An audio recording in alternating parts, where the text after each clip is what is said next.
अजीज तुलबा और तालिबान, अस्सलाम वालेकुम व रहमतुल्लाहि व बरकातुहू। अजीज तुलबा, तमहीदी वीडियो में हमने ज़मीर की आवाज़ इस सबक के मुतालिक मुख्तसरन मालूमात हासिल की।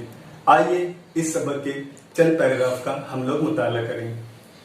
मशहूद की तमाम रात गम और बेचैनी में गुजरी।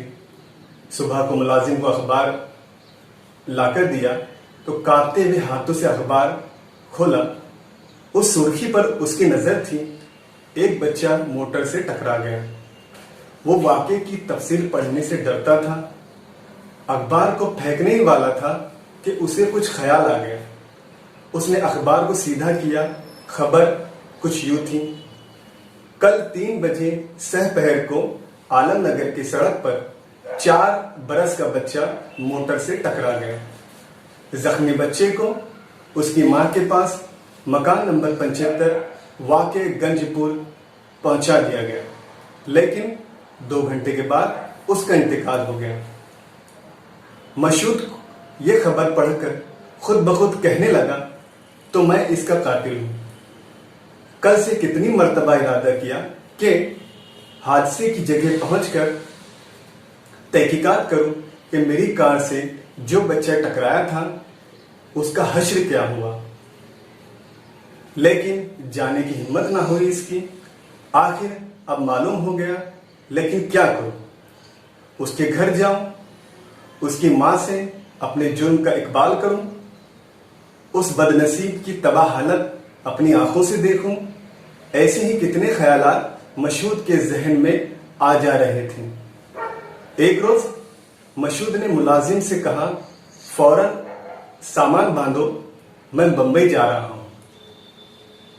उसने तय कर लिया कि उस शहर से चले जाना ही बेहतर है। मुंबई की दिलचस्पियों में ये चुभन महसूस ना होंगी।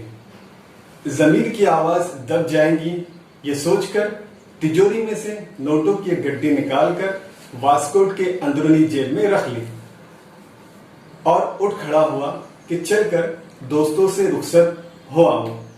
चौक से गुजरा तो इत्तेफाक से कोई मेला था। बच्चे खिलौने मिठाइयां लिए आ जा रहे थे। बच्चों को देखकर मशहूद को वही कल का बच्चा याद आ गया। खुदा जाने वो बच्चा किस शक्ल का था, गोरा था या काला था, खूबसूरत या बदसूरत।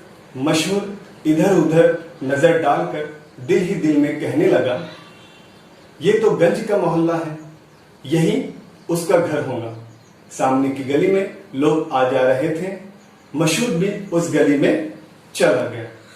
अब मशहूद के चेहरे पर सुकून, चाल में इस्तिकलाल और दिल में हिम्मत थी। मकान नंबर 75 पर पहुंचकर जंजीर हिलाई। एक बूढ़ी औरत दरवाजे पर आई और दरवाजा खोलती है। अजीज तुलबा व तालिबात, बकिया पैराग्राफ इंशाअल्लाह हम लोग अगले वीडियो में समाप्त करेंगे। तब तक के अल्लाह हाफिज।